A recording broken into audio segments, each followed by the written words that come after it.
Bumukas ang pinto ng boardroom. Sa isang iglap, tila huminto ang pag-ikot ng mundo ni Althea. Huminto ang kanyang paghinga. Huminto ang tibok ng kanyang puso. Ang lalaking pumasok ay hindi basta-basta. Matangkad, balingkinitan ang pangangatawan na balot sa isang mamahaling dark gray suit.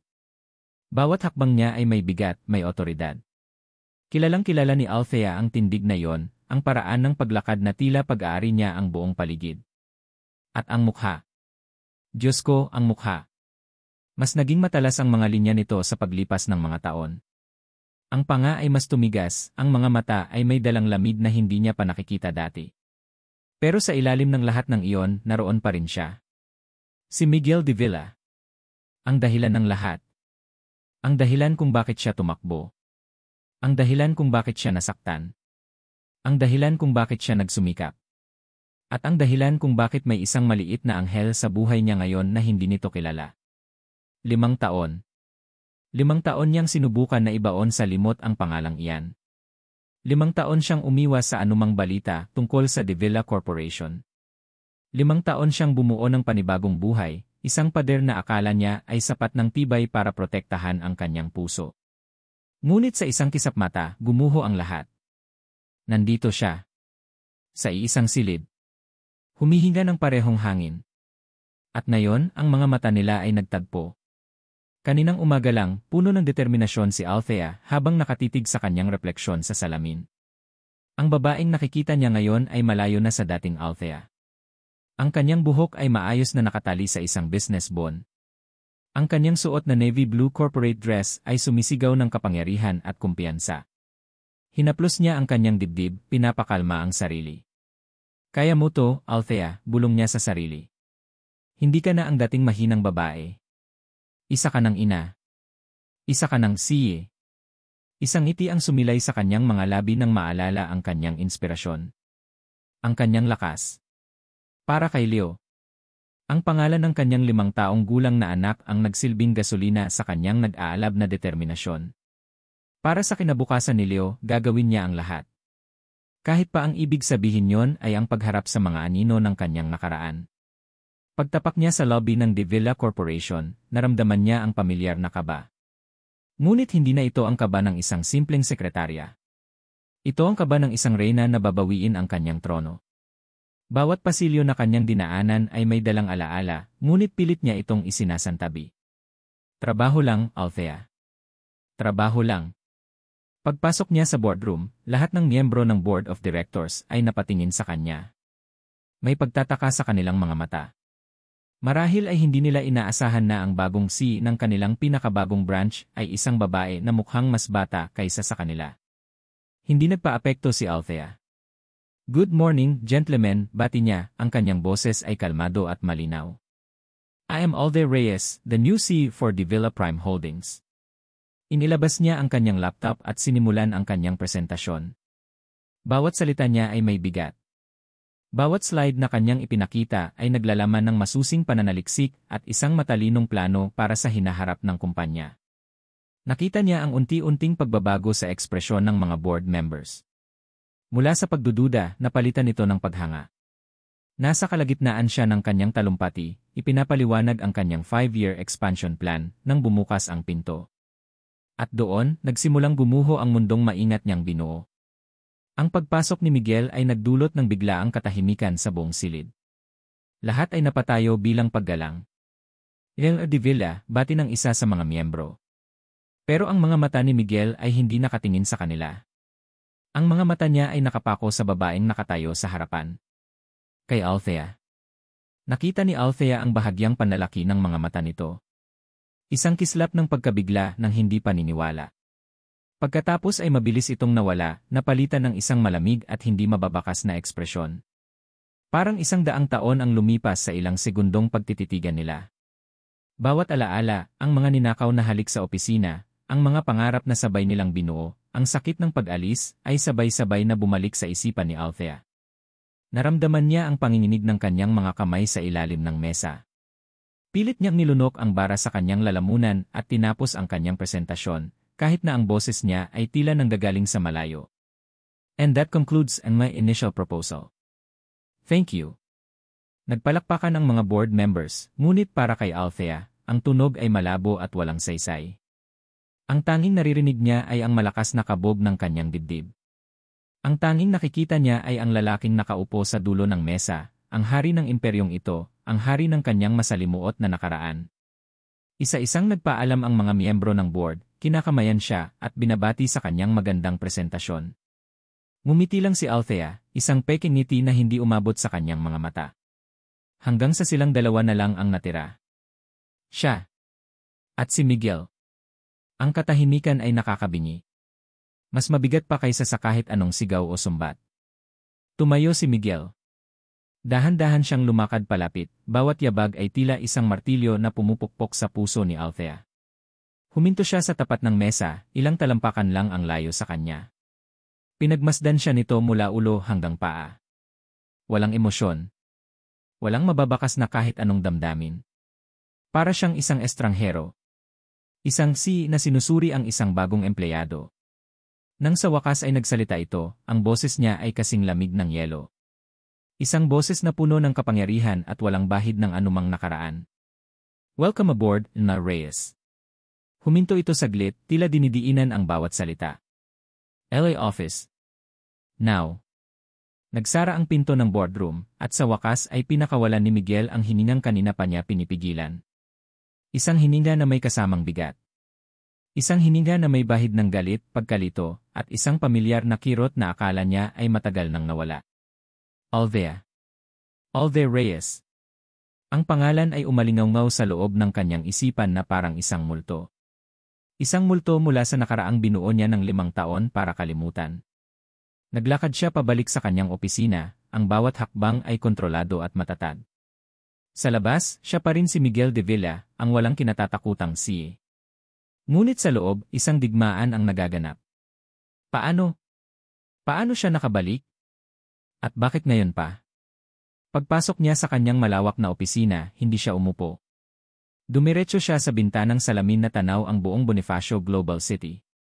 Ang mga nagtataasang gusali na dati simbolo ng kanyang kapangyarihan ay tila nangungutya sa kanya ngayon. Naramdaman niya ang pagtiim ng kanyang bagang. 5 taon. 5 taon na parang impyerno. 5 taon ng mga tanong na walang sagot. 5 taon ng paghahanap sa isang babaeng naglaho na parang bula, walang iniwang bakas, walang iniwang kahit isang salita. At ngayon, heto siya. Bumalik. Hindi bilang isang simpleng babae, kundi bilang isang CA. Ang CA ng sarili niyang kumpanya. Narinig niya ang mahinang katok sa pinto. Hindi siya lumingon. Pasok. Mula sa refleksyon sa salamin, nakita niya itong pumasok. Ang tindig ay propesyonal. Ang mukha ay kalmado. Ang mga mata blanko. Wala na ang kislap na dati niyang minahal. Wala na ang pagsinta. Pader. Isang matibay na pader ang itinayo nito sa pagitan nila. Humarap siya at ang maskara ng malamig na siyo ay muling bumalik sa kanyang mukha. Umupo ka, na Reyes. Sumunod ito ng walang imik. Ang paraan ng pag-upo nito ay elegante at formal. Hindi na ito ang Althea na yumuyuko kapag kinakausap siya. Ang babaeng nasa harapan niya ngayon ay iba na. Isang estranghera. Ngunit hindi niya kayang palampasin ito. Hindi sa pagkakataong ito. 5 taon, Althea. Ang pagbanggit niya sa pangalan nito ay nagdulot ng bahagyang paninigas ng kanyang balikat, pero hindi nagbago ang ekspresyon nito. 5 taon na wala kahit isang salita. Walang paalam. Bakit? Ang tanong ay lumabas sa bibig niya na may halong galit na hindi na niya napigilan. Tumingin ito sa kanya direkta sa mga mata. Sir, nandito po ako para sa trabaho. Kung wala na po kayong ibang kailangan tungkol sa operasyon ng De Villa Prime Holdings, aalis na po ako. Ang lamig ng boses nito ay parang mga karayom na tumusok sa kanyang dibdib. Trabaho? Isang mapaklang tawa ang kumawala sa kanya. Huwag mo akong gawing tanga, Althea. Alam nating pareho na hindi lang ito tungkol sa trabaho. Para sa akin, sir, trabaho lang ito. Ang mga salitang iyon ang nagtulak sa kanya pabalik sa nakaraan. Biglang nag-iba ang paligid. Wala na siya sa kanyang marangyang opisina. Nasa isang maliit at simpleng apartment siya. Ang amoy ng paboritong kape ni Althea ay tila naiiwan pa sa hangin. Pero malamig ang apartment. Tahimik. Masyadong tahimik. Althea, tawag niya pero walang sumasagot. Binuksan niya ang closet.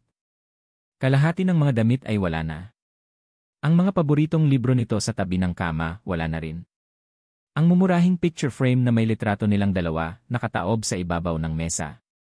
Kinuha niya ang cellphone niya, paulit-ulit na tinatawagan ang numero nito. Pero iisa lang ang sagot. The number you have dialed is currently not in service. Isang pakiramdam ng matinding pag-iisa at pagkakanulo ang bumalot sa kanya. Hindi galit. Hindi pa. Kundi isang malalim na kirot. Isang pagtataka. Bakit? May nagawa ba akong mali? Saan siya nagpunta? Ilang linggo, ilang buwan siyang naghanap. Ginamit niya ang lahat ng koneksyon niya. Pero para siyang naghahanap ng multo. Walang nakakaalam. Walang nakakita. Naglaho siya ng walang bakas. Sir! Ang boses ni Althea ang nagpabalik sa kanya sa kasalukuyan. Napakuyom ang kanyang mga kamao sa gilid. May problema po ba? Tanong nito, ang boses ay nanatiling formal. Ang problema, Ilna Reyes, sagot niya, idiniin ang Ilna Reyes, ay ang bigla mo nalang paglitaw. Pagkatapos ng 5 taon. Anong gusto mo? Pera. Ganti. Nakita niya ang bahagyang pagbabago sa mga mata nito. Isang kislap ng sakit. Ngunit mabilis din itong nawala. Ang gusto ko lang po, sir, ay gawin ang trabaho ko ng maayos. Wala akong ibang intensyon. Tumayo ito. Kung wala na po kayong ibang sasabihin, mauuna na ako. Tumalikod ito at nagsimulang maglakad palabas. Bawat hakbang nito palayo ay parang isang sampal sa kanyang mukha. Ang parehong pakiramdam noong iwan siya nito 5 taon na ang nakalipas. Ang pakiramdam ng kawalan ng kontrol. Nang biglang magring ang cellphone sa ibabaw ng kanyang mesa. Ang pangalan ni Katrina, ang kanyang kapatid, ang lumabas sa screen. Sinagot niya ito, habang ang mga mata niya ay nakasunod pa rin sa papalayong figura ni Althea. Miguel, bungad ng matalas na boses ni Katrina mula sa kabilang linya. Nakarating na sa akin ang balita. Totoo bang bumalik na ang sekretarya mo noon? Hindi niya kailangang tanungin kung paano nalaman ng kapatid niya. Laging may mata at tainga si Katrina sa lahat ng sulok ng kumpanya. She's the new CEO of the Prime Holdings branch, Kat, sagot niya, pilit pinapakalma ang sarili. Si. That girl. Isang tawang mapanghusga ang narinig niya. Siguraduhin mo lang na alam niya kung saan siya lulugar, Miguel. Ayokong magkaroon ng kahit anong iskandalo. Ingatan mo ang pangalan ng pamilya. Kontrolin mo siya. Hindi na niya hinintay ang iba pang sasabihin ni Katrina. Pinatay niya ang tawag. Kontrolin mo siya. Ang mga salita ng kanyang kapatid ay umalingaw-ngaw kasabay ng pagsara ng pinto ng opisina. Naiwan siyang mag-isa. Muli. Ang galit na kanina pa niya pinipigilan ay sumabog. Sa isang malakas na sigaw, sinuntok niya ang kanyang mamahaling mahogany desk. Ang sakit sa kanyang kamao ay walang-wala kumpara sa apoy na naglalagablab sa kanyang dibdib. Hindi. Hindi na sa pagkakataong ito. Hindi na siya papayag na basta na lang siya iwan sa dilim. Hindi mo ako matatakasan sa pagkakataong ito, Althea, sigaw niya sa katahimikan ng kanyang opisina. Malalaman ko rin ang lahat. Lahat-lahat. Paglabas ni Althea mula sa opisina ni Miguel, naramdaman niya ang panginginig ng kanyang mga tuhod. Nagmadali siyang pumasok sa pinakamalapit na banyo at sumandal sa malamig na pader, hinahabol ang kanyang hininga. Ang lakas na ipinakita niya sa harapan ni Miguel ay unti-unting nauubos, napapalitan ng pamilyar na takot at sakit. Ang bawat salita nito, ang bawat tingin, ay parang isang matalim na punyal na bumabaon sa kanyang puso. Ganti. Pera. Napakagatlabi si Althea. Kung alam lang niya. Kung alam lang niya na ang tanging gusto niya ay katahimikan para sa kanyang anak. Pero hindi ito ang oras para maging mahina. Ipinikit niya ang kanyang mga mata at huminga ng malalim. Ang imahe ng nakangiting mukha ni Leo ang kanyang naging lakas. Tumayo siya ng tuwid, inayos ang sarili sa harap ng salamin. Ang babaeng nakatingin pabalik ay hindi na ang dating sekretarya. Isa na siyang siye. Isa siyang ina. At lalaban siya. Kinabukasan, maagang dumating si Althea sa kanyang bagong opisina. Handa na siyang simulan ang unang araw ng kanyang digmaan. Determinado siyang patunayan sa lahat, lalo na kay Miguel, na nararapat siya sa posisyong ito. Ngunit tila ang kalaban ay mas mabilis kumilos kaysa sa inaasahan niya. Pagbukas niya ng kanyang email, isang mensahe ang agad na pumukaw sa kanyang atensyon. Galing ito kay Katrina De Villa, ang kapatid ni Miguel at isa sa mga pinakamataas na opisyal ng board. Ang laman ng email ay maikli ngunit matalas. Subject: Budget Re-evaluation for De Villa Prime Holdings. Enma Reyes. Due to unforeseen market fluctuations, the board has decided to conduct an immediate re-evaluation of all projected budgets. All initial funding for new projects under De Villa Prime Holdings is hereby temporarily frozen, pending review. A revised proposal must be submitted within 48 hours. Regards, Katrina De Villa. Napatitig si Althea sa screen. Frozen.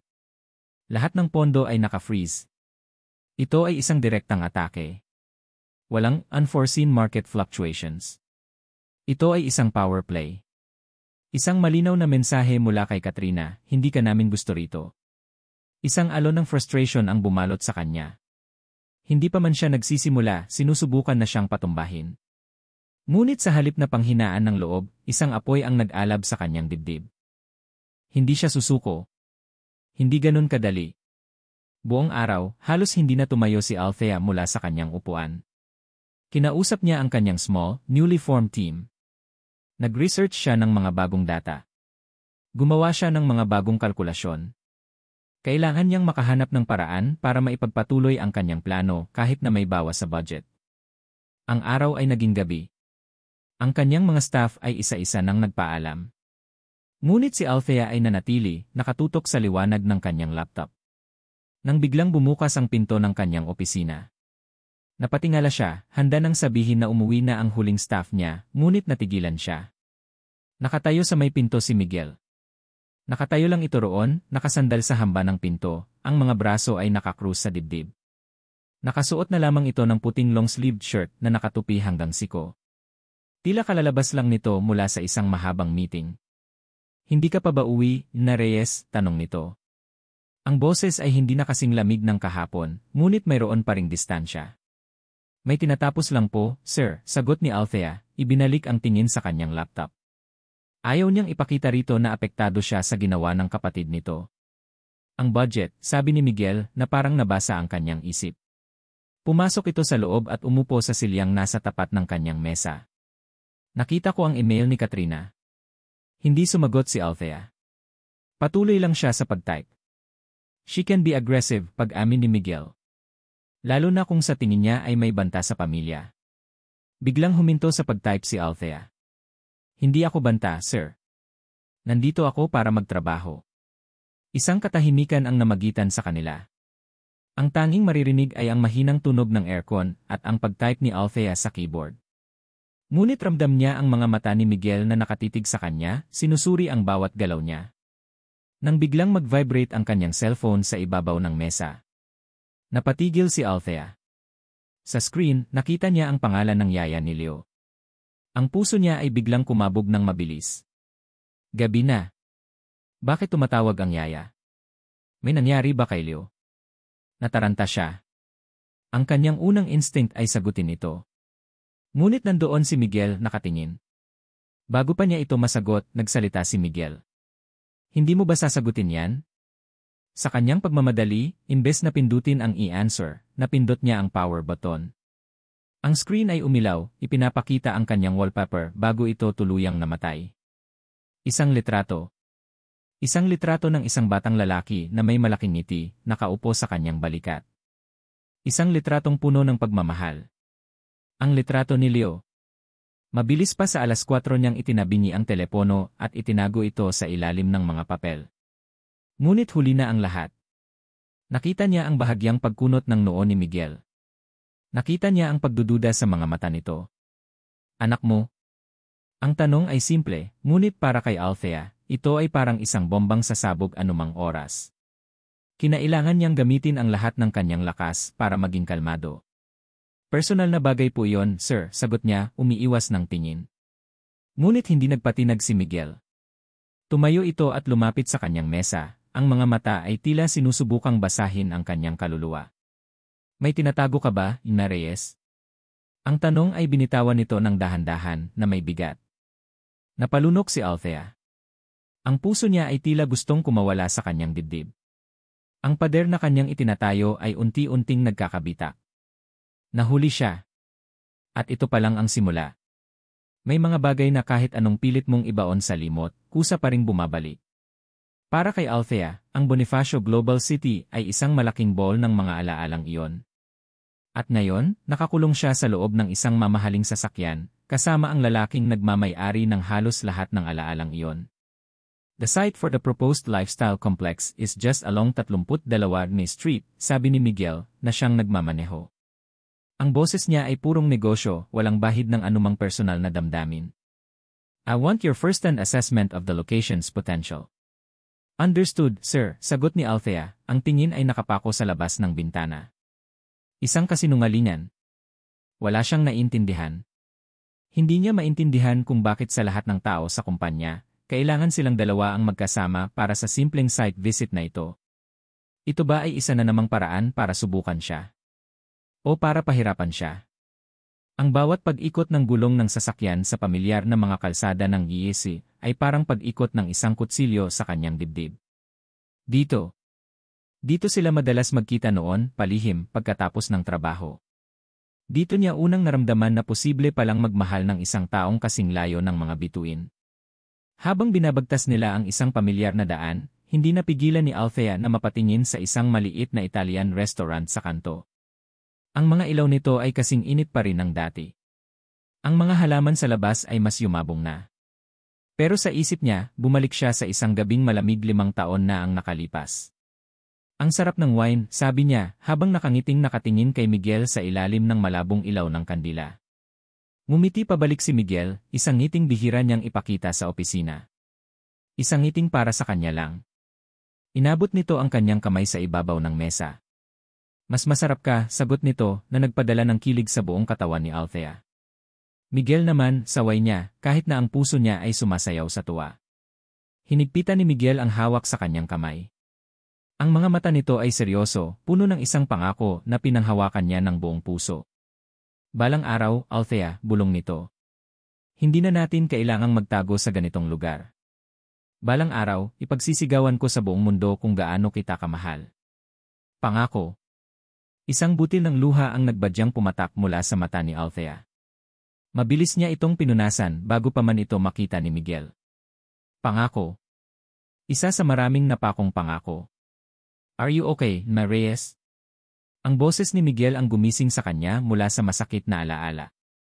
Okay lang po, sir, mabilis niyang sagot, pilit na pinatatag ang kanyang boses. May pumasok lang na alikabok sa mata ko. Alam niyang hindi ito naniwala. Nakita niya sa gilid ng kanyang mga mata ang pagsulyap nito, isang sulyap na may halong pag-aalala at pagdududa. Nang sa wakas ay huminto ang sasakyan sa isang malawak at bakanting lot, nakahinga ng maluwag si Althea. Oras na para magsuot muli ng maskara. Oras na para maging siye. Bumaba sila ng sasakyan at sinimulan ang pag-ikot sa lugar. Profesional ang kanilang usapan tungkol sa zoning regulations, foot traffic, at potential market. Mahusay si Althea sa kanyang ginagawa at alam niyang napapansin yon ni Miguel. Bawat tanong nito ay sinasagot niya ng may kumpiyansa at may datos na sumusuporta.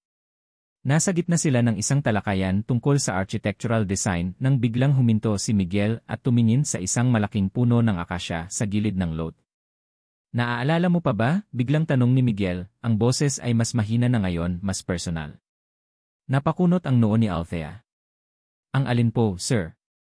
Ang puno na yan, sabi ni Miguel na nakaturo sa akasya. Dito tayo sumilong dati noong biglang umulan. Basang-basa tayo pareho. Natigilan si Althea. Paano niya makakalimutan ang araw na yon? Naglalakad sila noon, naghahanap ng makakainan, nang biglang bumuhos ang malakas na ulan. Tumakbo sila at sumilong sa ilalim ng punong iyon. At doon, sa gitna ng malakas na ulan, sa ilalim ng mga dahon ng akasya, ninakaw ni Miguel ang isang halik. Ang una nilang totoong halik sa labas ng opisina. Isang sandali ng kahinaan ang bumalot kay Althea. Gusto niyang sabihin, Miguel. Naaalala ko. Naaalala ko ang lahat. Pero ang babaeng kaharap niya sa salamin tuwing umaga ay hindi napapayag. Tumingin siya kay Miguel, ang kanyang mukha ay isang blankong pader. Ang alin, sir? Pasensya na po, pero ang trabaho lang ang iniisip ko. Nakita niya ang pagdaan ng sakit sa mga mata ni Miguel. Isang kislap lang iyon, ngunit sapat na para malaman niyang nasaktan ito sa kanyang sinabi. Pero mabilis din itong napalitan ng dating lamig. Right. Of course, sabi nito at tumalikod. Let's go. We're done here. Ang biyahe pabalik ay mas nakakabingi pa kaysa kanina. Ang tensyon sa loob ng sasakyan ay halos pwede mo nang hiwain. Wala nang nagtangkang magsalita. Gusto na lang ni Althea na makauwi. Gusto na niyang mayakap si Leo. Nang biglang umalingaw ang isang pamilyar na tunog sa loob ng sasakyan. Ang ringtone ng kanyang cellphone. Sa sobrang katahimikan, ang tunog ay parang isang malakas na alarma. Kinapa niya ang kanyang bag, nanginginig ang mga kamay. At nang makita niya ang screen, ang puso niya ay tila bumagsak sa kanyang tiyan. Isang pangalan ang maliwanag na nakasulat. Ayaw. Nataranta siya. Pinindot niya agad ang reject button. Pero huli na. Ang liwanag mula sa screen ay nagbigay ilaw sa madilim na bahagi ng sasakyan. Sapat na para makita ni Miguel. Hindi ito nagsalita. Hinintay muna nitong makarating sila sa tapat ng De Villa Tower. Pinatay nito ang makina. Bago pa man makababa si Althea, nagsalita ito. Ang boses niya ay kalmado, ngunit may talim. Isang klase ng kalamigan na nagpapatindig ng balahibo. Hindi ito nakatingin sa kanya. Ang tingin nito ay diretsyo sa kalsada sa unahan, na parang may malalim na iniisip. Ang galing mo, Luna Reyes, simula nito. You're a completely different person. Confident. Sharp. Walang makapagsasabi na ikaw at ang dating sekretarya ko ay isang tao. Hindi kumibo si Althea. Pinakiramdaman niya kung saan papunta ang usapan. Dahan-dahan itong lumingon, at ang mga mata niya ay tila mga laser na tumatagos sa bawat pader na itinayo ni Althea. Ang pagdududa na nakita niya kanina sa opisina ay bumalik, mas matindi, mas focus. Masyado kang maraming pader na itinatayo, patuloy nito. Masyado kang maraming tinatago. Ang mga mata ni Miguel ay bumaba sa direksyon ng kanyang bag, kung saan nakatago ang cellphone. Pagkatapos ay muli itong tumingin sa kanya, direkta sa kanyang mga mata. Ang tanong na sumunod ay simple, ngunit para kay Althea, ito ang tunog ng isang kandadong bumukas, isang kandado sa isang pinto na ayaw niyang muling pasukin. Sino si Leo? Sino si Leo? Ang tanong ay naiwan sa hangin, mabigat at puno ng hindi masabing kahulugan. Tumagal ng ilang segundo bago sumagot si Althea. Nang magsalita ito, ang boses niya ay kasing tigas ng bakal. Anak ko siya, sir. At personal na bagay yon na wala sa sakop ng trabaho natin. Pagkasabi noon, binuksan niya ang pinto ng sasakyan at bumaba, walang lingon likod. Iniwan siyang mag-isa sa loob, kasama ang nakakabinging katahimikan at ang dalawang salitang paulit-ulit na umiikot sa kanyang isipan. Anak ko siya. May anak si Althea. Ang katotohanan iyon ay parang isang malaking bato na bumagsak sa dibdib ni Miguel. Sa loob ng 5 taon, iniisip niya kung ano ang nangyari dito. Nag-asawa na ba ito? Naging masaya ba ito sa iba? Pero ni minsan, hindi sumagi sa isip niya na posible palang nagkaroon ito ng anak. Hindi niya namalayan ang sarili na napahigpit ang hawak sa manibela. Isang apoy ng selos at galit ang biglang nag-alab sa kanya. Selos sa lalaking marahil ay ama ng batang iyon. Galit sa sarili dahil hanggang ngayon, apektado pa rin siya. Pero sa ilalim ng galit at selos, may isa pang pakiramdam na nagsisimulang mabuo. Isang maliit na binhi ng pagdududa. Anak ko siya. Kinabukasan, hindi mapakali si Miguel sa kanyang opisina. Sinubukan niyang mag-focus sa mga report at numero sa kanyang harapan, pero ang pangalang Ilyo ay patuloy na bumabagabag sa kanya. Hindi na niya kaya ang mga tanong na walang sagot. Kinuha niya ang kanyang cellphone at nag-dial ng isang numero na matagal na niyang hindi tinatawagan. Isang pribadong investigador na dati niyang ginamit para sa isang corporate issue. Rivera, sagot ng boses sa kabilang linya. Miguel de Villa here, sabi ni Miguel, ang boses ay mababa at seryoso. May ipapatrabaho ako sayo. Discretion is a must. Of course, sir. Ano po ang kailangan nyo? Gusto kong malaman ang lahat tungkol sa isang tao. Althea Reyes. Gusto kong malaman kung saan siya nanggaling sa loob ng nakalipas na 5 taon. At gusto kong malaman ang lahat tungkol sa anak niya. Pagkatapos ng tawag na yon, 1 linggo ang lumipas na parang 1 taon para kay Miguel. Bawat araw ay isang paghihintay. Bawat pagharap niya kay Althea sa mga meeting ay isang pagsubok. Pinapanood niya ito, bawat galaw, bawat salita, naghahanap ng kahit anong bakas na magbibigay sa kanya ng kasagutan. Ngunit si Althea ay isang perpektong pader. Professional. Malamig. Hindi matinag. Hanggang sa dumating ang araw na yon. Isang Biyernes ng hapon, isang messenger ang nag-abot sa kanya ng isang simpleng brown envelope. Walang pangalan. Walang anumang marka. Alam na niya kung ano yon. Ipinasok niya ito sa kanyang briefcase at hinintay na matapos ang araw. Hindi niya ito kayang buksan sa opisina. Pag-uwi niya sa kanyang penthouse, nagbuhos siya ng isang baso ng whiskey at umupo sa kanyang leather na sofa. Nanginginig ang kamay niyang binuksan ang envelope. Sa loob, may ilang piraso ng papel at mga litrato. Ang unang pahina ay isang simpleng report. Pangalan, Althea Reyes. Status, single mother. Address, isang address sa isang tahimik na subdivision sa Quezon City. Employment history, last 5 years, isang listahan ng mga kumpanya sa Cebu na nagpapakita ng mabilis niyang pag-angat sa career. Pagkatapos ay ang impormasyong pinakahihintay niya. Anak, Leoli Reyes. Petsa ng kapanganakan, October 14 na, 5 taon na ang nakalipas. Edad, 5 taong gulang. Napahinto sa paghinga si Miguel. 5 taong gulang. Paulit-ulit na umikot ang mga salitang iyon sa kanyang utak. 5 taon. Ang eksaktong haba ng panahon na nawala si Althea. Ang puso niya ay nagsimulang kumabog ng abnormal. Tiningnan niya ang mga litrato. Mga candid shots. Si Althea na sinusundo ang isang batang lalaki mula sa isang eskwelahan. Si Althea na tinutulungan ang bata sa kanyang sapatos. Ang bata si Leo. May buhok na kasing itim ng kay Althea. Ngunit ang mga mata. Isinantabi niya ang mga papel. Masyadong masakit. Masyadong nakakalito. Kinabukasan, Sabado, nagmaneho si Miguel ng walang patutunguhan. Kailangan niyang lumayo. Kailangan niyang mag-isip. Napadpad siya sa isang lugar na hindi niya madalas puntahan, isang parke na may malaking palaruan. At doon, sa gitna ng tawanan ng mga bata at masayang hiyawan, nakita niya sila. Si Althea. At si Leo. Nakahinto ang kanyang sasakyan sa di kalayuan. Pinanood niya sila. Si Althea ay nakaupo sa isang bench, ang mukha ay puno ng ngiti, isang ngiting hindi niya nakikita sa opisina. Isang totoong ngiti. Si Leo naman ay masayang naglalaro sa slide. Isang eksenang perpekto. Isang eksena ng isang masayang pamilya. Isang eksena na wala siya. Pinanood niya ang bawat galaw ng bata. Ang paraan ng pagtakbo nito.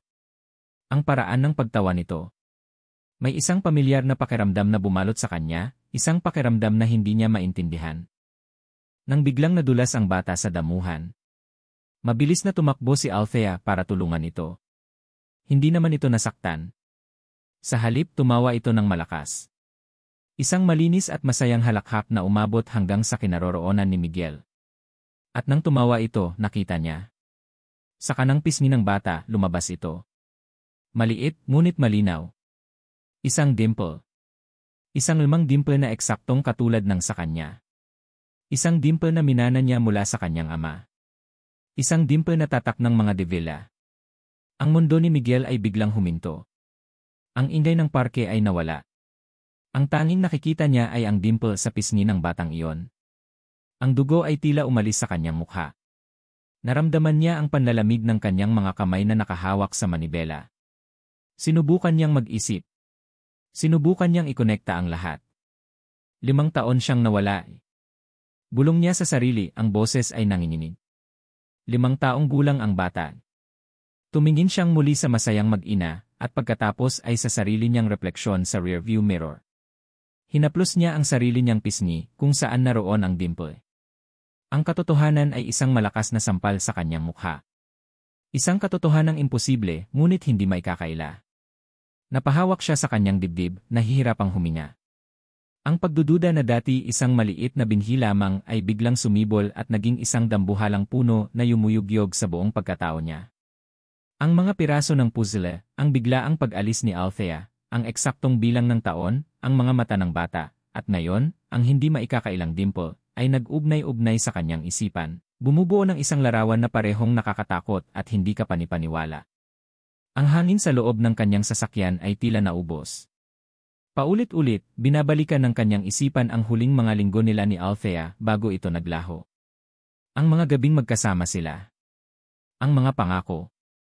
Ang pagmamahalan. Maaari kaya? Posible ba? Muli niyang tiningnan ang batang lalaki. Si Leo. Ang pangalan ay tila dayuhan sa kanyang dila, ngunit ang mukha ay nagsisimula ng maging pamilyar sa isang paraan na nakakakilabot.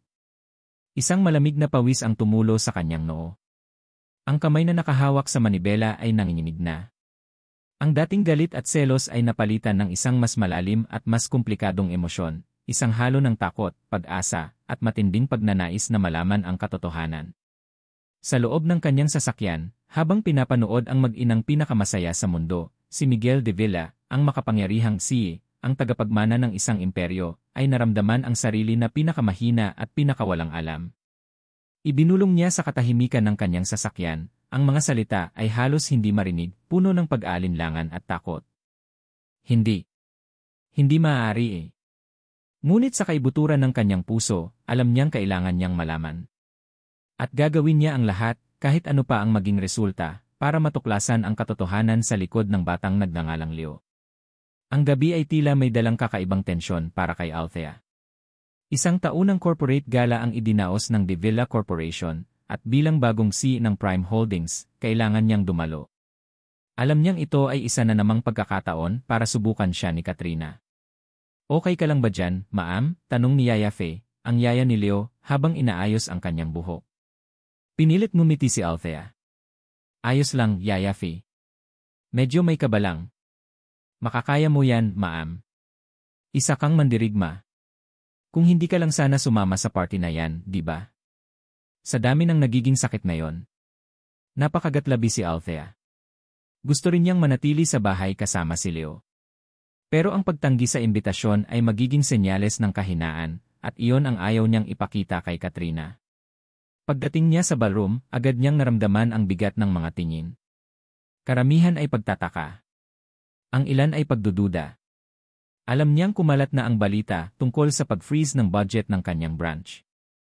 Naglakad siya ng may dignidad, ang kanyang kulay ginto na gown ay kumikintab sa ilalim ng chandelier. Nakita niya si Katrina na nakatayo sa isang sulok, nakikipag-usap sa ilang board members. Ang mga mata nito ay tila matalim na sumusuri sa kanya. Lumipas ang gabi. Pinipilit ni Althea na makipag-mingle, maging profesional. Ngunit ang kanyang isip ay patuloy na bumabalik kay Leo. Hindi niya mapigilan ang sarili na tingnan ang kanyang cellphone paminsan-minsan, tinitiyak na may signal at nabukas ito. Nasa kalagitnaan siya ng isang usapan tungkol sa real estate market nang biglang umalingaw-ngaw ang kanyang cellphone. Isang ringtone na pamilyar na pamilyar. Ang ringtone na para lang kay Yaya Faye. Nanlaki ang mga mata ni Althea. Oras na para matulog si Leo. Bakit tumatawag si Yaya Faye ngayon? Nagpaalam siya sa kausap at lumayo, pilit na pinapakalma ang kanyang sarili bago sumagot. Yaya Faye. Bakit, bulong niya, ang boses ay puno ng pag-aalala. Ma'am. Si Leo po. Mataas ang lagnat niya. Nagsusuka na rin po at hirap huminga. Ang mga salita ay parang libong karayom na tumusok sa puso ni Althea. Ang lahat ng ingay sa ballroom ay biglang nawala. Ang tanging naririnig niya ay ang galit na kabob ng kanyang dibdib at ang boses ni Yaya Faye. Asan kayo? Nasa ospital na ba kayo? Tanong niya, ang boses ay nanginginig. Opo, ma'am. Sa Lux po. Pinuntahan na po namin ang emergency room. Sige, Yaya Faye. Papunta na ako. Agad niyang pinatay ang tawag. Ni hindi na niya inisip na magpaalam sa kahit sino.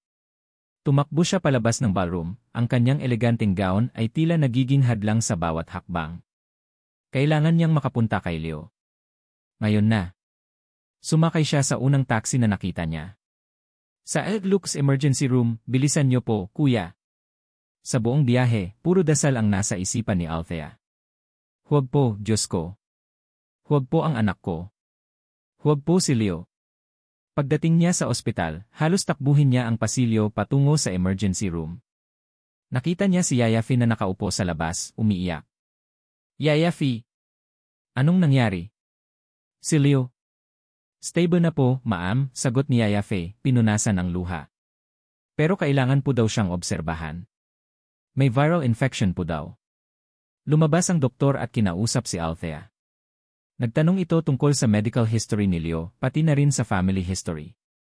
May family history po ba kayo ng asthma o respiratory issues sa panig ng ama niya, Inma Reyes? Tanong ng doktor. Nag-atubili si Althea. Ito ang bahagi na palagi niyang iniiwasan.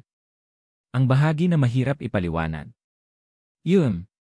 Wala po siyang kontak sa ama niya, Dulcie, sagot niya, pilit na pinatatag ang boses. Ako lang po ang nagpalaki sa kanya. Pero wala po kaming ganoong family history sa panig ko. Okay.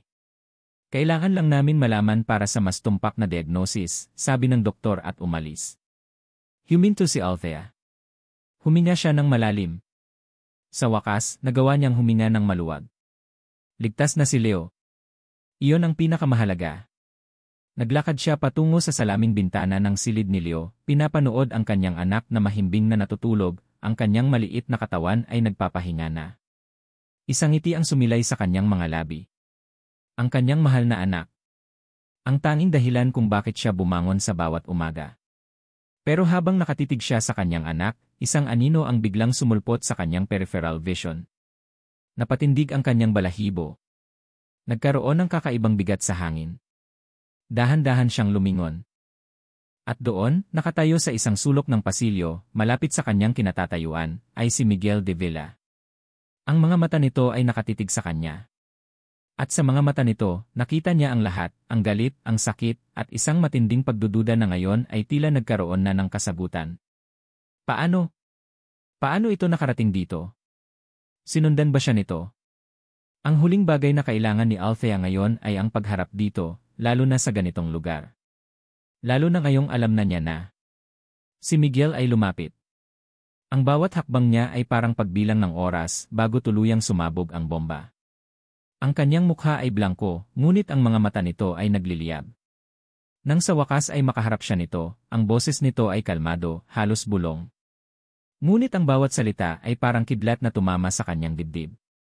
Anak ko siya, Althea. Tama ba ako? Isang hininga ang pilit na lumabas sa bibig ni Althea.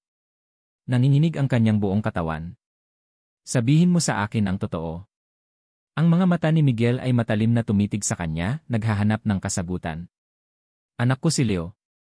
Ang huling tanong ni Miguel ay umalinggaw sa kanyang tainga, bawat salita ay parang suntok sa kanyang dibdib. Anak ko si Leo. Ang kanyang bibig ay bukas, ngunit walang salitang lumabas. Ang kanyang lalamunan ay tila babarado. Ang kanyang buong pagkatao ay nanginginig, hindi dahil sa takot, kundi sa isang matinding pagkabigla na sa wakas ay nabunyag na ang lihim na matagal niyang kinupkop. Isang butil ng luha ang unti-unting lumanda sa kanyang pisngi. Ang lahat ng pagod, ang lahat ng takot, ang lahat ng sakit na kinimkim niya sa loob ng 5 taon ay tila sabay-sabay na sumabog. Althea, sabihin mo sa akin. Anak ko ba siya? Ang boses ni Miguel ay mas tumindi, may bahid ng pagmamakaawa, ngunit may galit sa ilalim nito. Nanginginig ang kamay niyang inabot ang kanyang balikat. Ngunit bago pa man niya ito marating, umiwas si Althea. Anong karapatan mong magtanong, Miguel? Nanggaling sa kanya ang mga salita, puno ng pait. Anong karapatan mo? Ang karapatang iwan kami. Ang karapatang magpakasal sa ibang babae habang ako, nagluluksa sa pagkawala mo at nagpapalaki ng anak mo ng mag-isa.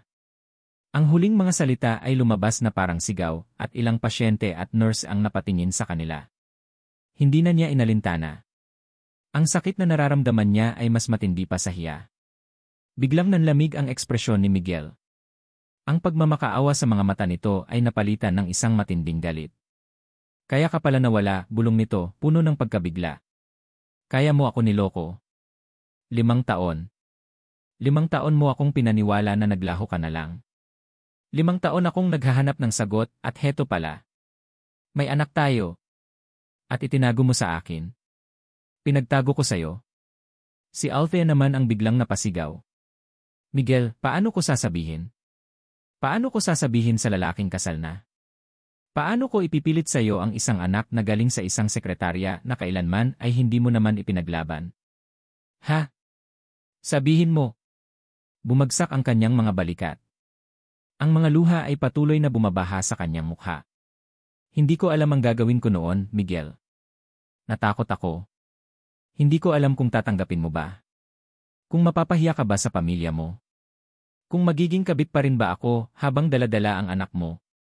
Ang sakit sa boses ni Althea ay tumagos sa puso ni Miguel. Ngunit ang galit na naramdaman niya sa pagkawala ng 5 taon kasama ang kanyang anak ay mas matindi pa. Karapatan kong malaman, sigaw nito, puno ng pagkabigo. Karapatan ko bilang ama niya. Anong tingin mo sa akin, Althea? Natatakasan ko ang responsibilidad ko. Anong responsibilidad? Ang responsibilidad na iniwan mo kami para sa ibang babae. Huwag mo akong lokohin, Miguel. Hindi mo ako niloko noon, kaya huwag ka nang magtangka ngayon. Nang biglang mag-ring ang cellphone ni Althea. Si Katrina. Sinagot niya ito, ang kanyang mga kamay ay nanginginig. Hello. Althea Reyes. Ang boses ni Katrina ay matalim na parang labaha. Kakarating lang sa akin ng balita. Congratulations. Isa kang perpektong artista. Akala mo ba hindi ko malalaman? Katrina, wala kang alam sa nangyari. Wala akong alam? Talaga? Isang mapanghusgang tawa ang narinig niya. Alam na alam ko. Alam kong ginamit mo si Miguel para umangat. At ngayon, ginagamit mo ang bata. Pero hindi ka magtatagumpay. Hindi magkakaroon ng dugong de Villa na lumaki sa isang babaeng katulad mo. Nanlaki ang mga mata ni Althea. Kukunin namin ang bata, Althea, patuloy ni Katrina, ang boses ay puno ng pagbabanta. Hindi nararapat ang isang de Villa sa isang katulad mo. Ihanda mo na ang sarili mo sa laban. Ihanda mo ang sarili mo na mawala ang lahat. Pinatay ni Katrina ang tawag, iniwan si Althea na nakatulala. Ang cellphone ay tila masyadong mabigat sa kanyang kamay. Nag-angat siya ng tingin kay Miguel na halatang narinig ang huling mga salita ni Katrina. Ang mga mata nito ay nanlalaki sa pagkabigla at galit. Kukunin nila si Leo, bulong niya, ang kanyang boses ay halos hindi na marinig. Kukunin nila ang anak ko. Bumagsak si Althea sa upuang nasa gilid, ang kanyang mga kamay ay napahawak sa kanyang ulo. Isang alon ng matinding takot ang bumalot sa kanya. Wala na siyang pakialam sa Miguel na nakatingin sa kanya. Ang tanging nasa isip niya ay si Leo. Nagsimula siyang umiyak ng malakas, hindi na pinipigilan. Ang mga luha ay bumabaha sa kanyang mukha, kasama ang lahat ng sakit, lahat ng takot na nararamdaman niya ngayon. Naramdaman niya ang kamay ni Miguel sa kanyang balikat, ngunit agad niya itong inalis. Hindi niya ito kailangan ngayon. Ni hindi niya ito gustong makita. Ang kanyang pinakamalaking takot ay nagkatotoo. Ang kanyang pinakatatagong lihim ay nabunyad. At ngayon, nanganganib siyang mawala ang pinakamahalaga sa kanyang buhay. Ang kanyang anak. Napakagat siya ng labi, pilit na pinipigilan ang paghuni. Yumuko siya at naramdaman niya ang unti-unting pag-init ng kanyang mga mata. Isang butil ng luha ang pumatak sa kanyang kamay. Wala na akong ibang kailangan sa buhay ko kundi si Leo, bulong niya sa sarili, puno ng desperasyon. Hindi ko siya hahayaang mawala. Nang biglang mag-ring muli ang kanyang cellphone. Isang tawag mula sa hindi pamilyar na numero. Sinagot niya ito, ang boses ay nanginginig pa rin. Althea Reyes? Opo. Sino po to? Dito po ito sa De Villa Legal Department, Inma Reyes. Hinihingi po ni M. Miguel De Villa na magkita kayo bukas ng umaga. Nanlaki ang mga mata ni Althea. Sa opisina ng abogado ko. Para kay Althea, ang mga salitang iyon ay tila huling pako sa kabaong ng kanyang pag-asa. Nawala ang lahat. Ang laban ay nagsisimula na. At sa pagkakataong ito, hindi lang ang puso niya ang nasa panganib, kundi ang kinabukasan ni Leo. Para kay Miguel, ang tawag na yon sa legal department ay ang tanging paraan para magkaroon siya ng kontrol sa sitwasyon. Ang sitwasyon na matagal ng pinakamalaking tanong sa kanyang buhay. Ang galit na naramdaman niya sa pagtatago ni Althea ay hindi maikakaila. Ngunit mas matindi ang kirot sa kanyang dibdib. 5 taon. 5 taon siyang walang kaalam-alam na may anak siya. 5 taon siyang nawala ng pagkakataon na maging ama. Pero mas matindi ang galit niya nang marinig ang pagbabanta ni Katrina. Ang kanyang kapatid. Ang sarili niyang pamilya. Kukunin nila si Leo. Hindi. Hindi niya papayagan yon. Kahit kailan. Kinabukasan, maaga siyang dumating sa opisina ng kanyang abogado, si Attorney Santos, isa sa mga pinagkakatiwalaang legal counsel ng pamilya De Villa. Nasa mesa na ang mga dokumento. Ang mga salitang e-custody battle ay naglalaro sa kanyang isipan, at kasabay nito, ang imahe ng nagdurugong puso ni Althea noong nakaraang gabi. Ngunit hindi custody battle ang inihanda niya. Nang dumating si Althea, ang mukha nito ay maputla, ang mga mata ay namumugto. Ang katawan nito ay matigas, handang-handa sa laban. Tiningnan siya nito na puno ng pagkamuhi. Upo sana ito sa isang silya, malayo sa kanya, ngunit itinuro niya ang upuang nasa tabi niya. Dito ka, Althea. Nagulat ito, ngunit sumunod pa rin. Attorney Santos, sabi ni Miguel, ang boses ay kalmado, may otoridad. Pakibasa ang mga dokumento. Nagsimulang magbasa ang abogado. Tungkol sa isang trust fund. Tungkol sa mga ari-arian. Tungkol sa isang beneficiary. Nakatitig lang si Althea kay Attorney Santos, ang kanyang mga mata ay nagtataka. Hanggang sa narinig niya ang pangalan. Leo Reyes, na isinilang noong Oktubre 14 na, 5 taon na ang nakalipas, ay kinikilala bilang tanging tagapagmana ng De Villa Legacy Trust sa pangalan ni Miguel De Villa. Nanlaki ang mga mata ni Althea. Ang lahat ng karapatan at pagpapasya tungkol sa trust na ito, hanggang sa pagtuntong ni Leo sa wastong edad, ay ipinaubaya kay Althea Reyes, ang ina ng bata. Gulat na napalingon si Althea kay Miguel. Ang mga mata nito ay nanlalaki, puno ng hindi paniniwala.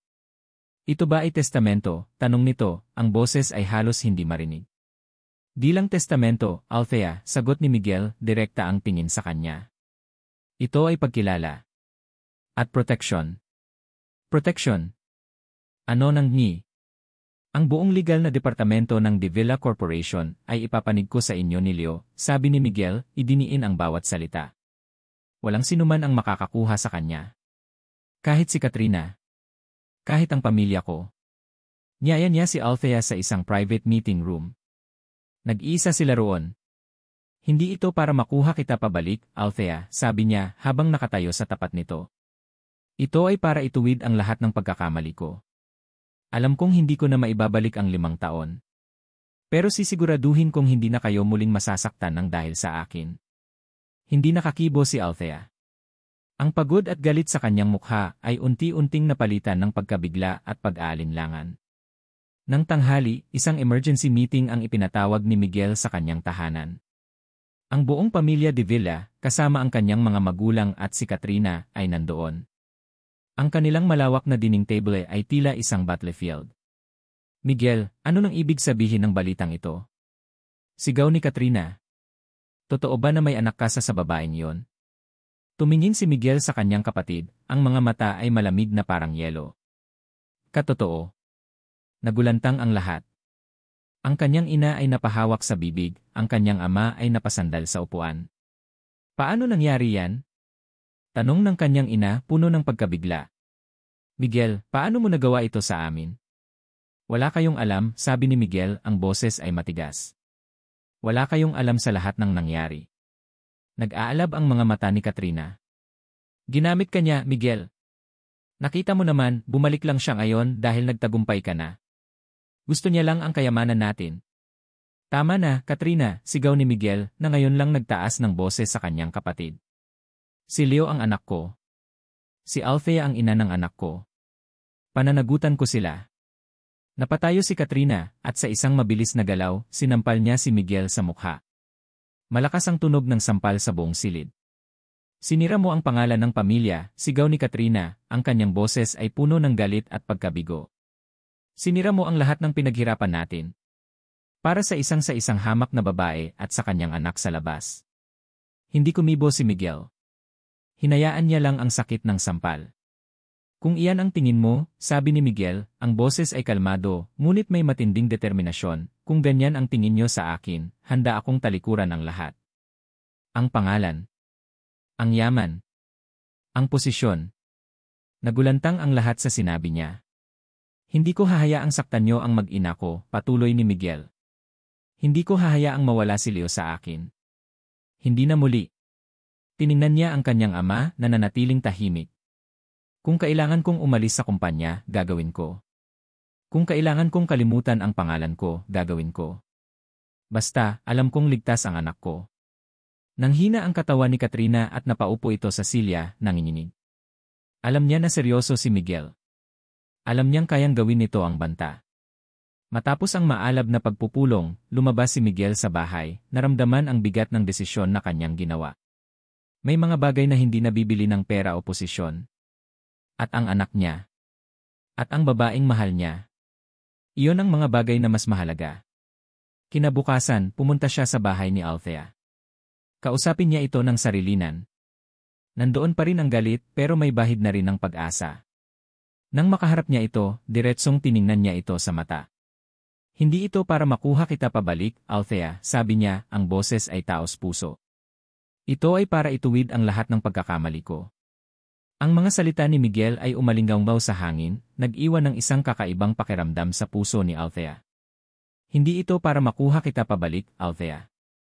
Ito ay para ituwid ang lahat ng pagkakamali ko. Pinanood niya itong tumayo sa kanyang harapan, ang mga mata ay puno ng isang sinseridad na hindi niya nakita rito noon. Ang pagbabanta ni Katrina ay sariwa pa sa kanyang isip, at ang desisyon ni Miguel na labanan ang sarili nitong pamilya para sa kanya at kay Leo. Ito ay lampas sa kanyang inaasahan. Nagsimulang gumuho ang pader na buong tiyaga niyang binuo. Hindi sa isang malakas na pagbagsak, kundi sa maliliit na bitak na nagpapahintulot sa liwanag at pag-asa na unti-unting makapasok. Nag-alok si Miguel na mag-usap sila ng masinsinan. Hindi sa opisina, hindi sa lugar ng trabaho. Kundi sa isang tahimik na cafe, malayo sa mga mata at tainga ng kahit sino. Upo sana si Althea sa isang upuan na malayo rito, ngunit kinuha ni Miguel ang silya at inilapit sa kanya. Mas malapit kaysa sa inaasahan niya. Ang proximity nito ay nagpadala ng kakaibang kuryente sa kanyang katawan. Okay na ba si Leo? Tanong ni Miguel, ang boses ay malambot at puno ng pag-aalala. Stable na siya, sagot ni Althea, ang boses ay bahagyang nanginginig. Nakahina na ako ng maluwag. Nagpatuloy ang pag-uusap. Tungkol sa kalusugan ni Leo. Tungkol sa pagiging ina ni Althea. Walang sumbat. Walang galit.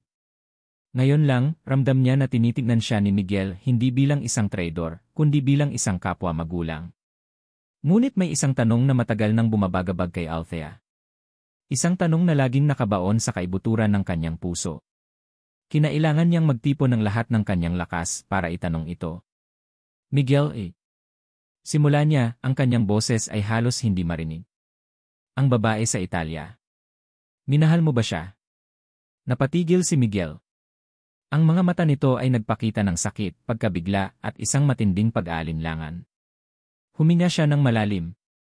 Althea. Sabihin mo sa akin ang totoo, sabi ni Althea, ang kanyang mga mata ay nanatiling nakatingin sa mga mata nito. Para matuldukan na ang lahat. Para makahinga ako. Minahal mo ba siya, Miguel? Tumahimik si Miguel. Pinanood niya ang pag-akyat ng araw sa bintana, tila nagtitipon ng lakas. Nang sa wakas ay magsalita ito, ang boses niya ay malalim at may bahid ng pagsisisi. Walang kasal na nangyari, Althea. Nanlaki ang mga mata ni Althea. Ang kanyang mundo ay tila muling gumulong. Walang siya, patuloy ni Miguel, ang mga mata nito ay puno ng kalungkutan. Ikaw lang. Noon at hanggang ngayon. Anong ibig mong sabihin? Tanong ni Althea, halos hindi makahinga. Pero umalis ako dahil akala ko ikakasal ka. May balita. Balita, putol ni Miguel na bahagi ng isang business deal. Isang merger sa pagitan ng De Villa Corporation at isang malaking Italian company. Ang babaeng iyon, si Isabella Rossi, ay anak ng CEO ng kumpanyang iyon. Ang kasal ay bahagi ng deal para masiguro ang pagkakaisa ng dalawang pamilya. Isang arranged marriage. Hindi makapaniwala si Althea. Ang buong 5 taon ng sakit. Ang buong dahilan ng kanyang pag-alis. Lahat ng iyon ay. Pero bakit hindi mo sinabi sa akin? Tanong ni Althea, ang kanyang mga mata ay puno ng mga luha. Bakit hinayaan mo akong umalis na may ganitong paniniwala? Napayuko si Miguel. Duwag ako, Althea. Ang pag-amin ay lumabas ng walang pag-iwas. Isang pag-amin na nagpasakit sa puso ni Althea. Duwag akong sabihin sa iyo ang totoo, patuloy nito, ang boses ay basag. Nahihiya ako. Nahihiya akong sabihin na kinokontrol ako ng sarili kong pamilya. Nahihiya akong sabihin na wala akong magawa para ipaglaban ka. Natakot ako na baka tingnan mo akong mahina. Natakot ako na baka iwan mo ako. Ang mga luha ni Althea ay bumaba. Ngunit hindi na ito luha ng sakit o galit. Luha ito ng pag-unawa. Ng pagpapalaya. Sa huling minuto, Althea, bumagsak ang deal, sabi ni Miguel. Hindi natuloy ang kasal. Pinili ko ang kumpanya. Pero hindi ko pinili ang ibang babae. Pero nang balikan kita wala ka na. Naglaho ka na lang. At sa sobrang galit ko sa sarili ko, hindi ko naisip na baka may dahilan ka kung bakit ka umalis. Basta ang alam ko, iniwan mo ako. At hindi ko na nagawang hanapin ka ng maayos. Nakatingin lang si Althea kay Miguel. Ang lalaking minahal niya ng buong puso. Ang lalaking nagwasak ng puso niya. At ngayon, ang lalaking nagpaliwanag ng lahat ng kasinungalingan at pagdududa. Ang pagka-bitter na matagal nang nakatanim sa kanyang puso ay unti-unting natutunaw. Hindi nito siya niloko. Hindi nito siya ipinagpalit. Naging biktima lang din ito ng sarili nitong pamilya. At ng sarili nitong kahinaan. Para bang isang malaking tinik ang inalis sa kanyang dibdib. Ang lahat ng sakit, lahat ng galit ay napalitan ng isang matinding kalungkutan para sa kanilang dalawa. Miguel. Bulong niya, ang kanyang boses ay nanginginig pa rin. Lumapit si Miguel sa kanya. Nanginginig ang kamay na inabot nito ang kanyang pisngi, pinunasan ang kanyang luha gamit ang kanyang hinlalaki. Pwede ba? Bulong nito, ang mga mata ay puno ng pag-asa at pangamba. Pwede ko bang yakapin ang mag-ina ko? Ang tanong ay simple. Ngunit ang kahulugan nito ay mas malalim pa sa karagatan. Pagkatapos ng 5 taon. Pagkatapos ng lahat ng sakit. Pagkatapos ng lahat ng pag-asa. Ito ang simula ng isang paghilom. Lumipas ang mga buwan na tila mga dahon na dahan-dahang nalaglag, nagdadala ng kapayapaan sa bawat pagdaan. Ang unos ay lumipas na at ang kalangitan ay unti-unting luminaw. Sa opisina ng De Villa Corporation, ang hangin ay nagbago. Hindi na ito kasing timbang ng dati. May bagong ritmo. Si Althea at Miguel ay nagtatrabaho na ng magkasama, hindi lang bilang ng dalawang magkaibang sangay, kundi bilang mga partners. Mga partners na nagtitiwala sa isa't isa. Althea Reyes. Nakatitig si Althea sa spreadsheet sa kanyang computer. Ang kanyang mga mata ay pilit na binabasa ang mga numero, ngunit ang kanyang isip ay lumilipad. Narinig niya ang katok sa kanyang pinto. Pasok, sabi niya. Si Miguel. Nakasuot ng casual, ngunit mahal pa ring polo shirt. May dala itong 2 tasa ng kape. Gabi na, Althea, sabi nito. Hindi ka pa ba uwi? May tinatapos lang ako, sagot niya, para bukas sa presentation. Inilapag ni Miguel ang isang tasa sa kanyang mesa. Kape. Alam kong paborito mo pa rin ang Amerikano. Napatingin si Althea sa kape. Hindi na nagbago. Ilang maliit na bagay ang nanatili sa kabila ng lahat. Salamat, mahina niyang sabi. Umupo ito sa silya sa tapat ng kanyang mesa. Ang distansya sa pagitan nila ay naroon pa rin, ngunit hindi na ito pader. Isa na lang itong respeto. Isang pag-iingat. Okay na ba ang presentation mo? Tanong nito. Halos, sagot niya. May ilang adjustments lang sa proposed budget. Wala na kasi si Katrina para pahirapan ako. Isang mapait na ngiti ang sumilay sa labi ni Miguel. Hindi na siya makikialam sa mga desisyon ng kumpanya, sabi nito. Limitado na ang kanyang impluensya sa board. Tiyak na yon. Napanatili ni Miguel ang kanyang pangako. Matapos ang mapait na pagtatalo sa kanilang pamilya, unti-unting nabawasan ang kapangyarihan ni Katrina sa kumpanya. Hindi na siya nagtatangkang gambalain pa ang buhay ni Althea o ni Leo. Ang pamilya De Villa ay may malaking kahihiyan na tinatago, ngunit sa huli, pinili pa rin nilang protektahan ang kanilang sariling anak at ang kanilang apong si Leo. Salamat, Miguel, bulong ni Althea. Ang salitang iyon ay hindi lang para sa mga desisyon sa trabaho, kundi para sa lahat. Tumingin si Miguel sa kanya. Ang mga mata nito ay puno ng isang damdamin na ngayon lang niya nabasa ng malinaw. Pagmamahal. At pagsisisi. Iyon ang pinakamaliit na magagawa ko, sabi nito. Para ituwid ang lahat. Tumayo si Miguel. Magpahinga ka na, Althea. Ako na ang bahala rito. Miguel de Villa. Hindi mapakali si Miguel sa kanyang opisina kinabukasan. Ang presentation ni Althea ay naging matagumpay. Ang lahat ay humanga sa galing nito. Ngunit ang isip niya ay nasa ibang lugar. Nasa bahay ni Althea. Araw ng Sabado. Iyon ang kanilang family day, kahit na hindi pa nila yon tinatawag na ganoon. Pagdating niya, nakita niya si Leo na abalang-abala sa kanyang coloring book sa sala. Si Althea naman ay naghahanda ng merienda sa kusina. Daddy Miguel, sigaw ni Leo nang makita siya, at tumakbo ito para yakapin siya. Naramdaman ni Miguel ang matinding pagmamahal sa kanyang dibdib. Hello, bunso, sabi niya at binuhat si Leo. Ang mga salitang Daddy Miguel ay nagpapainit sa kanyang puso sa bawat pagkakataon. Miguel, bati ni Althea, nakangiti. Isang ngiting totoo. Isang ngiting kasing liwanag ng araw. Hi, sagot niya. Ano ng homework ni Leo ngayon? Napakakamot ng ulo si Leo. Math, Daddy Miguel. Mahirap po. Ngumiti si Miguel. Halika, tutulungan ka ni Daddy. Sa paglipas ng mga buwan, unti-unting natututunan ni Miguel ang pagiging ama. May mga oras na nagiging awkward pa rin siya, lalo na sa mga simpleng bagay tulad ng pagtuturo ng homework. Umupo sila sa dining table. Inilabas ni Leo ang kanyang notebook. What is 5 plus 3? Tanong ni Miguel, trying to sound encouraging. 8, sagot ni Leo, mabilis. Good. How about 7 minus 4? 3. Ngunit nang tumuntong na sa fractions, napakakamot na si Miguel. Ang fractions sige, pag-aralan natin yan, Leo. Mula sa kusina, narinig niya ang mahinang pagtawa ni Althea. Lumingon siya at nakita si Althea na nakasandal sa hamba ng pinto, pinapanood silang dalawa. Ang mga mata nito ay puno ng pagmamahal. Napakagat siya ng labi. Althea, tulong. Tumawa si Althea at lumapit. Okay, Professor Miguel, let me show you. Umupo si Althea sa tabi ni Leo at nagsimulang magpaliwanag ng fractions sa paraang naiintindihan ni Leo. At sa isang banda, pati na rin ni Miguel. Pinanood ni Miguel ang dalawa. Ang ganda ng larawan.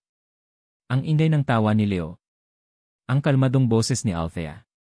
Ito ang pamilya. Ito ang matagal na niyang hinahanap. Hindi ang kapangyarihan. Hindi ang yaman. Kundi ang pagiging buo. Althea Reyes. Nasa parke sila kinabukasan. Ang sikat ng araw ay mainit at ang simoy ng hangin ay sariwa. Naghahabulan si Miguel at Leo sa damuhan, ang kanilang mga tawa ay nagpuno sa buong paligid. Pinanood sila ni Althea mula sa isang bench, ang parehong bench kung saan siya nakaupo noong unang beses na nakita siya ni Miguel kasama si Leo. Noon, puno siya ng takot. Ngayon, puno siya ng kapayapaan. Hindi pa sila nagmamadali. Hindi pa sila nag-uusap tungkol sa label. Hindi pa sila magkasintahan muli. Hindi pa. Ang kanilang relasyon ay muling binubuo sa isang pundasyon ng pagiging totoo, pagpapatawad, at pag-unawa.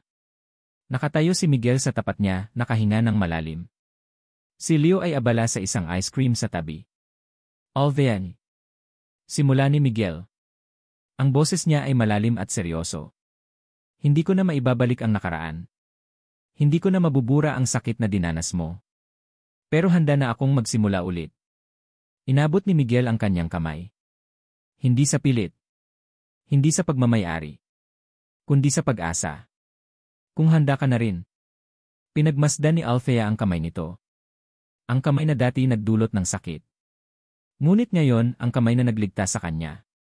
Ang kamay na bumalik para itatag ang kanilang pamilya. Isang matamis na ngiti ang sumilay sa kanyang labi. Hindi na siya ang babaeng nagtatago. Hindi na siya ang babaeng nagpapanggap na matibay. Naging matibay siya dahil sa mga pinagdaanan niya at handa na siyang tanggapin ang pagmamahal na nararapat sa kanya sa mga kondisyon niya. Dahan-dahan, inabot ni Althea ang kamay ni Miguel at hinawakan ito. Ang kanilang mga daliri ay nagkabuhol, isang simpleng galaw, ngunit puno ng kahulugan. Magsimula tayo, bulong niya. Tinignan nila si Leo na masayang kumakain ng ice cream, ang mangalmang dimple ay malalim na nakaukit sa kanyang pisngi. Ang perpektong larawan ng isang pamilya na binuo mula sa abo ng isang nasirang pangako at ng isang pag-ibig na muling natagpuan. Para kay Althea, ang tunay na lakas ay hindi ang pagtaka sa nakaraan, kundi ang pagharap dito, pagtanggap sa mga pagkakamali, pagpapatawad sa mga nakasakit, at paghanap ng kapayapaan sa gitna ng lahat. At para kay Miguel, ang lakas ay ang pagtanggap sa sariling kahinaan, paglaban para sa tama, at pagbibigay halaga sa mga bagay na mas mahalaga kaysa sa anumang yaman. Nagsimula silang maglakad, si Leo ay nasa pagitan nila, ang kanilang mga kamay ay magkahawak. Ang kanilang paglalakbay ay hindi magiging madali, ngunit sa pagkakataong ito, hindi na sila mag-iisa. Magkasama silang haharap sa bawat hamon, isang tunay na pamilya, na nakahanap ng pag-asa at pag-ibig sa gitna ng mga anino ng kahapon. Epilogue, Cliffhanger. Sa isang tahimik na umaga, ilang linggo pagkatapos, nasa opisina si Miguel. Nagbabasa siya ng mga email nang makita niya ang isang hindi pamilyar na pangalan sa kanyang inbox. Isabella Rossi. Kumulot ang noo ni Miguel. Isabella. Ang babaeng naging bahagi ng arranged marriage na hindi natuloy. Binuksan niya ang email. Walang mensahe sa loob. Tanging isang attachment lang. Isang litrato. Isang litrato ng isang bata. Isang babae. Mga 5 taong gulang. At sa ilalim ng litrato, isang simpleng caption. Hello, Miguel. Gusto kong ipakilala sa iyo ang anak mo. At dito nagtatapos ang kwento ni Althea at Miguel, isang bagong simula na puno ng pag-asa at mga tanong sa hinaharap. Sa lahat ng nakinig at sumubaybay sa aming kwento, mula sa kauna-unahang kabanata hanggang sa huli, buong puso po kaming nagpapasalamat. Bilang inyong manunulat, bawat salita ay isinulat ng may pagmamahal at pag-asa. May mga pagkakataong naramdaman ko ang bawat sakit, bawat luha, at bawat ngiti ni Althea at Miguel, na tila sila'y mga tunay na tao na nakasama ko sa kanilang paglalakbay. Ang kwentong ito ay isang paalala na sa kabila ng mga pagsubok at pagkakamali, ang pag-ibig ay laging may pagkakataong bumangon. Na ang pagpapatawad, hindi lang sa iba kundi maging sa sarili, ang susi sa tunay na paghilom. At na ang pag-asa ay mananatili, lalo na kung may pinaglalaban ka para sa iyong minamahal. Sana ay may naramdaman kayong kakaiba, may aral na natutunan, at may emosyong bumagabag sa inyong puso habang sinasamahan natin ang mga tauhan sa kanilang masalimuot na kwento. Kung may nais po kayong ibahagi, mga saloobin, o damdamin tungkol sa kwentong ito, mangyaring mag-iwan lang po ng komento sa ibaba. Gusto naming marinig ang inyong mga saloobin at damdamin. Muli, maraming salamat po sa inyong suporta at pagtitiwala. Hanggang sa muli nating pagkikita sa panibagong kwento. Maraming salamat po at magandang araw.